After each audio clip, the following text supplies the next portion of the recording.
नमस्कार विद्यार्थी मित्रांनो, स्वागत आहे आपल्या यूट्यूब चॅनलवर ज्याचं नाव BMS मराठी। तर आजच्या व्हिडिओमध्ये आपण संस्कृतचा जो पेपर 1 आहे ते कशा प्रकारे लिहायचा याच्याबद्दल टिप्स जाणून घेणार आहे। आता काही विद्यार्थी कसे म्हणत होते की सर आपण अभ्यास तर मी सगळा केलाय ते केलाय, पण मला कसं पेपर लिहायचंच माहित नाही की मी कशा प्रकारे पेपर लिहू। तर त्यासाठीच आपण आता घेऊन आला हा व्हिडिओ की उद्याचा जो पेपर असणार संस्कृतचा यावर तुम्ही कशा प्रकारे तुम्हाला पेपर प्रेझेंटेशन ठेवायचे। तर आता आपण सुरुवात कसं करणार, आपला तुम्हाला सेक्शन येतं MCQ असणार, ते शेवटी भेटणार शेवटचा अर्धा तास। पण सेक्शन बी पासून सुरुवात करतोय आपण। आता हे बघा, सेक्शन बी चा दुसरा प्रश्न, कोणता प्रश्न दिला इथं, हे दिला आहे बघा की अधोदत्तानाम पदानाम संधी छित्वा व योजित्वा लिखत, म्हणजे आपल्याला संधी सोडून लिहायची, संधी कोणती ती ओळखायची। आता ते लिहिलं हे बघा, दुसरा क्वेश्चन, पहिला ए आणि त्याच्यानंतर ही संधी, दुसरा क्वेश्चन त्यातला पहिला ए आणि ए मधली संधी। पहिला प्रश्न होता देवेंद्र, आता देवेंद्रचा आपण फोड केली कसा, देव प्लस इंद्र।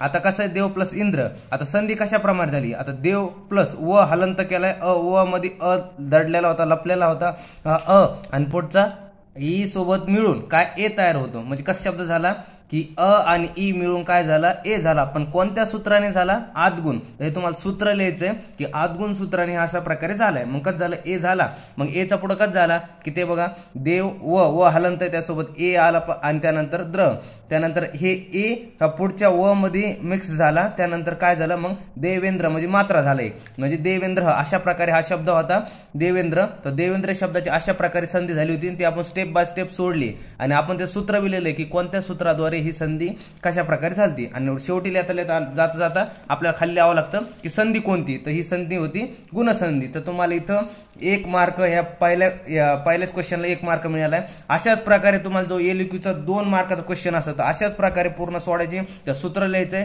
आणि खाली शेवटी संधी लिहायची, तुम्हाला इथं 2 मार्क तिथं मिळून जातील।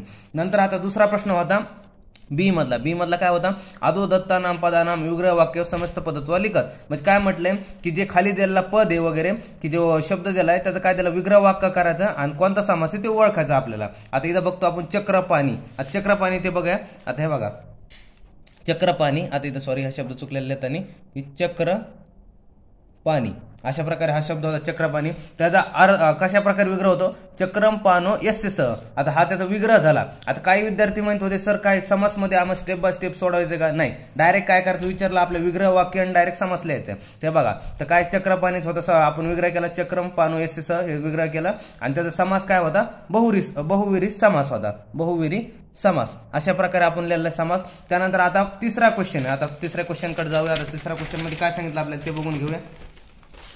आता तिसरा क्वेश्चन काय होता आपल्याला, तिसरा सी क्वेश्चन असणार दुसरा मधला, अधोदत्ते हे अव्यय पदे रिक्त स्थानम पुरत, म्हणजे काय दिलं असणार तुम्हाला, 5 काय दिलं असणार, अव्यय पद दिले असणार आहे की 5 दिले असणार आहे आणि 5 वाक्य खाली दिले असणार रिकाम्या जागेमध्ये। त्यामध्ये तुम्हाला काय करायचंय की जे रिकाम्या जागेमध्ये ते योग्य तो अव्यय फिल करायचा आहे, जसं की वाचल्यावर तुम्हाला कळून जाईल। जसं की आता वर यदित रही, त्यानंतर काय म्हटलंय इति विना अलम सह, असे काय दिले हे तुम्हाला अव्यय दिलेत। आता खाली वाक्य वाचायचं, त्यामध्ये कसं येईल, आता इथं स्थानम, आता यातला खालचा वरील पैकी कोणता अव्यय लागेल, इथं विना येईल, स्थानम विना नैर्मल्यम न युज्यते, अशा प्रकारे हे शब्द तयार होईल। त्यानंतर खाली एक बघूया आणखी बघा की दोषे धातव शरीरम धारयंती, काय काय म्हटलं म्हणजे दोष आणि धातू हे मिळून काय होतं, शरीर धारण करते, म्हणजे काय सह येईल ना इथला की दोष सह धातव शरीर धारयंती, अशा प्रकारे। तेच कशा प्रकारे लिहायचं आपल्या पेपरमध्ये, असा सी केला। आणि एक सांगायचं राहून गेलं की प्रत्येक जो क्वेश्चन असेल तो सेपरेट पानावर लिहायचा आहे। जसं की दुसऱ्या कसं 2 मधला ए होता ते एका पानावर घेतला, जिथपर्यंत तुमची संधी संपली तिथं तुम्हाला समजा 2.5 पानावर संधी संपली तर अर्ध पान सोडून द्यायचं, नवीन पेज वरती दुसरा बी सेक्शन बी प्रश्न घ्यायचा आहे, सेपरेट पानावर घ्यायचं। आता इथं कसं आपण समजून सांगण्यासाठी एकाच पानावर लिहिलंय, पण पेपरमध्ये तुम्हाला पूर्ण 48 पेजेसचा पेपर असतो, त्यामुळे सुटसुटीत पेपर लिहायचा। सगळा काही पेपर सगळ्यांना म्हणजे तुम्हाला संपत नाही पेजेस वगैरे, सुटसुटीत पेपर लिहायचा, छान पेपर लिहायचा। आणि नवीन क्वेश्चन सुरू करताना नवीन पेज वरती सुरू करायचा। आता सी असेल तर नवीन पेज वरती सुरू करायचं सी, आणि वर टाकायचं क्वेश्चन नंबर 2 आणि त्याच्या खाली सी, त्यानंतर सीचं हे। आता सी मधलं इधर आपण लिहिलंय, आता काय आपण अव्यय लिहित होतो ना, आता रिकाम जागा कशा लिहायच्या, डायरेक्ट रिकाम जागा नाही लिहायचं, पूर्ण वाक्य लिहायचं आणि त्यात ती रिकाम जागा फिल करायची आणि त्याच्या खाली एक अंडरलाईन करायची. जसं की बघा, स्नानम विना नैर्मल्यम न युज्यते अशा प्रकारे. त्यानंतर काय होतं, आपण एक पाहिलं होतं दोष हे सह धातव शरीरम धारयन्ते, मग सहच्या खाली अंडरलाईन केली अशा प्रकारे. नंतर आता पुढे बघतोय आपण, आता पुढे काय बघतोय आपण, आता दुसऱ्या क्वेश्चन मधला डी आपण क्वेश्चन बघतोय. आता यामध्ये काय दिलाय ते बघून घ्या. आता आपल्या दुसऱ्या क्वेश्चन मध्ये डी दिलाय धातू रूपाने लिखित. मग धातू रूप लिहायचं आपल्याला. आता खालीलपैकी आपण बघू प्रकृती शब्द धातू रूप बघूया. आता हे बघा अशा प्रकारे, आता कोणते बी होते तुम्हाला कशा प्रकारे लिहायचं धातू रूप. त्यामध्ये कसं लिहिणार आहे तुम्ही, आता प्रकृतीमध्ये मूळ शब्द कोणता आहे, प्रकृती. आता पहिली वेलंटी, इथं दुसरी वेलंटी होती तर पहिली वेलंटी, मूळ शब्द कोणता तो लिहायचा. त्यानंतर ह्याची विभक्ती कोणती, आता विभक्ती कोणती आली, प्रथमा विभक्ती आली आणि त्याचं वचन आलं द्विवचन, प्रथमा विभक्ती आणि द्विवचन. त्यानंतर आता अशा प्रकारे तुम्हाला 5चे 5 एक मार्कासाठी तुम्हाला हे 5 कसे शब्द असणारे शब्द रूपानीचे लिखत. त्यानंतर आता पुढे बघतोय आपण की उपसर्ग स्ववाक्यशी योजित. आता ई नंबरचा असं तुम्हाला सेपरेट पेजेस होते, 9व्या पेजवरती सुरू करायचं. त्यामध्ये तुम्हाला कसं उपसर्ग स्ववाक्यशी योजित मध्ये खाली दिलेले 5 तुम्हाला उपसर्ग दिले असेल आणि त्यांना वाक्यामध्ये योजन मध्ये तुम्हाला वाक्य त्याचे बनवायचे. आता कशा वाक्यामध्ये बनवायचे वापरायचे त्यांना. आता कशा प्रकारे ते बघूया. आता ई असेल समजा तुम्ही नवीन पेजेसवरती सुरू केला तर अगोदर तुम्हाला लिहायचं की समजा पहिले परा, तर मग परा त्याचा तुम्हाला हे उपसर्ग वाक्याचा वापर केला, तुम्ही कुठं वापर केला तसं दाखवा, कौरनाम पराजय अवभवत अशा प्रकारे. त्यानंतर काय उपचा तुम्ही वापर केला तर शिष्य गुरुम उपगच्छति अशा प्रकारे. आता त्यानंतर काय पुढचा आपण क्वेश्चन बघतोय एफ, यामध्ये काय स्ववाक्यशी योजित म्हणजे काय म्हटलं, खालील दिलेले 5 हे तुम्हाला काय असतील शब्द वगैरे असतील किंवा काय तुम्हाला एक नवीन 2 शब्द मिळून एक शब्द नवीन जोडायचा असेल म्हणजे यामध्ये तुम्हाला काय प्रत्यय जोडून नवीन शब्द तयार करावा लागेल, धातूला प्रत्यय जोडून नवीन शब्द तयार करावा लागेल आणि तो तुम्हाला वाक्यात वापरावा लागेल अशा प्रकारे. आता पहिला काय होतं मधुरम फलम अशा प्रकारे होता हे शब्द होता. आता ह्याला आपल्याला स्ववाक्य योजायचं. आता कशा प्रकारे लिहू शकतो आपण हे बघा, मधुरम फलम ना, तर मधुरम फलम लिहिला, त्यानंतर लिहिलं अहम मधुरम फलम खादामी आणि जिथं तो आपण जे शब्द लिहिला त्या वाक्यामध्ये त्याला खाली अंडरलाईन करायची अशा प्रकारे. आता पुढचं पाहायचं आपलं पुढं मध्ये काय लिहिलंय आपण दुसरं लिहिलंय पच प्लस तुमुन. आता पच प्लस तुमुन मध्ये काय कशा प्रकारे की यामध्ये बघा हे आपल्याला दिलं धातू पच धातू दिलाय आणि त्या तुमुन आपल्याला प्रत्यय द्यायला वापरायला. तर पच धातूला तुमुन जोडून काय होईल शब्द, ते बघा पच धातूला तुमुन शब्द जोडून अगोदर झालं पक्तुम हा शब्द तयार झाला आणि त्या पक्तुमचा आता काय करायचं आपल्याला वाक्यामध्ये उपयोग करायचा. मग कसं वाक्य तयार होण्याचं, स भोजनम पक्तुम उद्यतः असते अशा प्रकारे. आता आपण जी आपल्याला पुढचा क्वेश्चन बघायचा काय, पुढचा क्वेश्चन बघायचा आपल्याला त्यामध्ये आपलं धातू रूपाने लिखत. धातू रूपाने लिखत मध्ये आपल्या कशा प्रकारे होते ते बघायचं. आता पहिलं आपण तज्जतला बघूया कशा प्रकारे. आता तज्जत काय ह्या शब्द कसं आहे याचं आपल्याला धातू रूपाने लिखायची. आता काय म्हटलंय धातू काय दिलाय तज्ज, त्यानंतर प्रत्यय काय दिलाय इत प्रत्यय ह्यामध्ये, त्यानंतर लकार कोणता आहे विधिलिंग लकार, त्यानंतर कोणतं आहे प्रथम पुरुष, त्यानंतर वचन लिहायचं एक वचन आणि कोणतं यात परस्मयपदी. तर अशा प्रकारे तुम्हाला पूर्ण हा धातुरूपानीमध्ये धातू लिहायचा असतो. अशा प्रकारे पूर्ण धातुरूपानी लिखत मध्ये आलं ते अशा प्रकारे तुम्हाला लिहून काढावं लागतं. नंतर पुढे बघूया.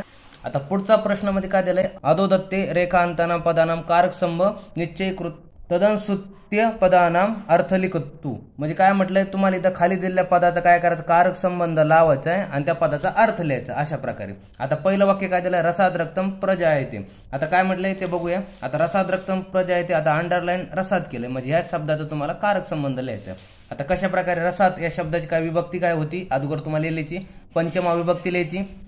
त्यानंतर याचा कारक संबंध मध्ये काय होतो, आता पंचमा विभक्ती असल्या कारक काय होतो अपादान कारक. आता रसात आता एवढं झालं याचं कारक ओळखलं आपण अपादान कारक. आता त्याचा अर्थ लिहायचा. आता रसात या पदाचा अर्थ काय होतो रसामध्ये रक्त वाहतो अशा प्रकारे आणि असा तुम्ही अर्थ लिहिला. आता ज्या रसामध्ये रसाचा अर्थ होतो की पदाचा अर्थ लिहायला सांगितलं ना, तर रसामध्ये याला अंडरलाईन करायचे अशा प्रकारे. दुसरा बघूया त्यामध्ये आणखी एक उदाहरण काय दिलं की रोगी नाम दर्शन स्पर्शनम प्रश्ने परीक्षेत सॉरी काय यामध्ये काय तिसरं काय दिलं रोगी नाम दर्शन स्पर्शन प्रश्न हे परीक्षेत अशा प्रकारे हे उदाहरण होतं. यामध्ये आता काही जणांमध्ये सर दर्शन स्पर्शन प्रश्न हे आता एवढा मोठा शब्द द्यायला पण ह्यात कारक संबंध कशा प्रकारे शोधायचा. आता एक सांगायला गेलं तर दर्शन स्पर्शन प्रश्ने तर शेवटी जो शब्द आला असेल त्या जी शेवटी विभक्ती बघायची आणि त्या विभक्तीवरच तुम्हाला पूर्ण कारक संबंध लिहायचा अशा प्रकारे. आता यामध्ये काय दिलंय कशा प्रकारे दिलंय ते बघूया. आता काय दिलंय दर्शन स्पर्शन प्रश्ने.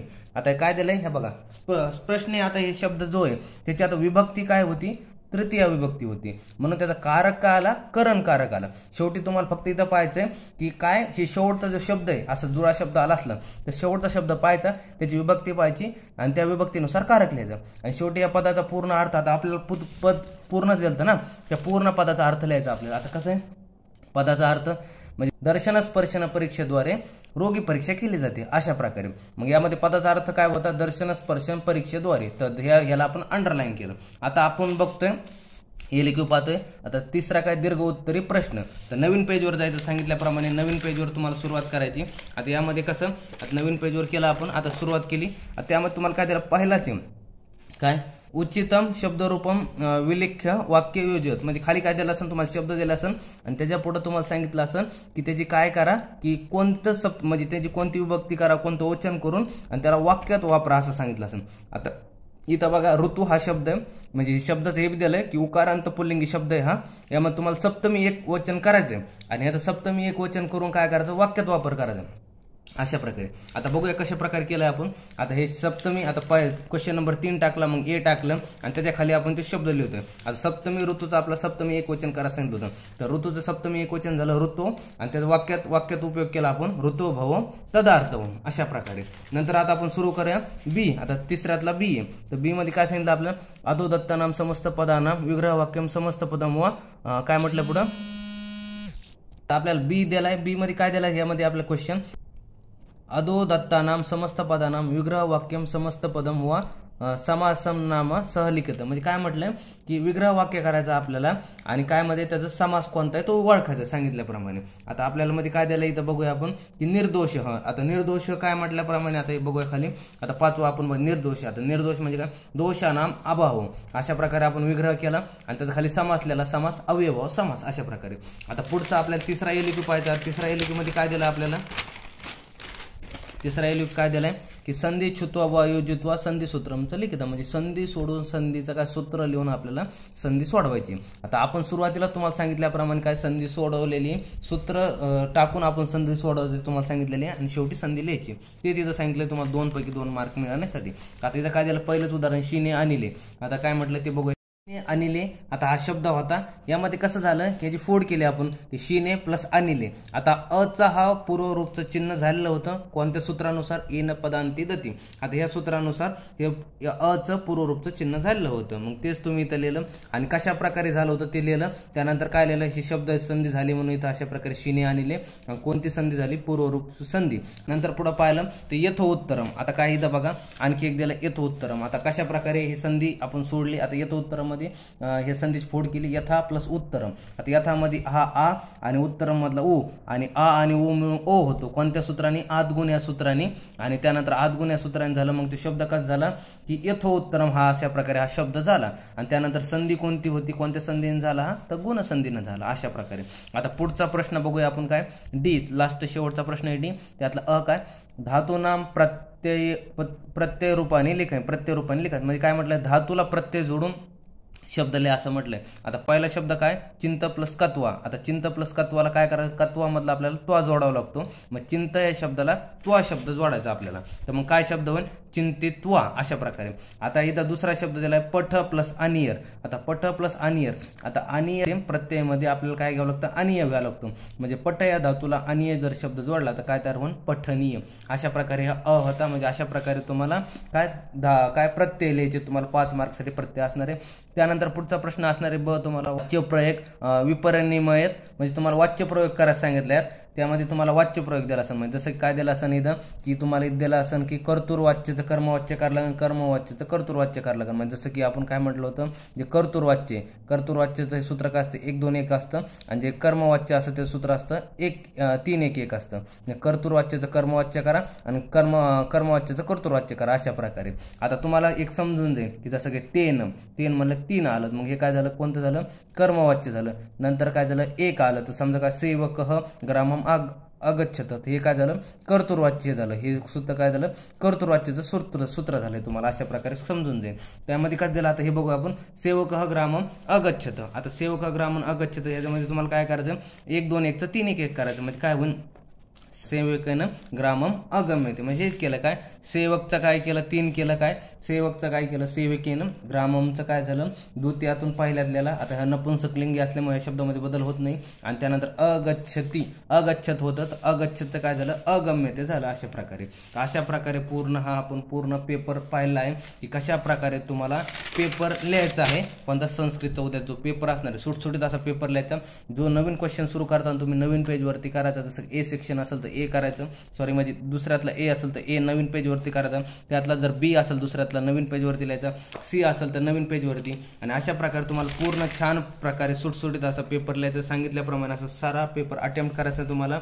आणि ह्यामध्ये तुम्हाला MCQ वगैरे असणारे आपण आपल्या चॅनलवरती MCQ पण अपलोड केलेत, एक्सपेक्टेड MCQ अपलोड केलेत, आणि समास वगैरे यावर सुद्धा आपण ज्याचा राहिला असेल आणखी समासवरती सुद्धा व्हिडिओ टाकलेला. आणखी सुद्धा संस्कृतच्या ट्रिक सुद्धा आहे, शब्दरूपाने झालं, कारक झालं, संधी झालं, हे सगळं आपण चॅनलवरती अपलोड केलेलं आहे. आणि संज्ञा प्रकरण झालं, त्यानंतर वर्णनाम परिचय झालं वगैरे सगळं बरंचसं असं अपलोड केलेलं आहे. ज्याला कोणाला पाहिलं नसेल त्याने आणखी सुद्धा आपल्या चॅनलवरती जाऊन सगळं बघून घ्या, आणि ह्या पेपरमध्ये चांगले जास्त मार्क मिळा.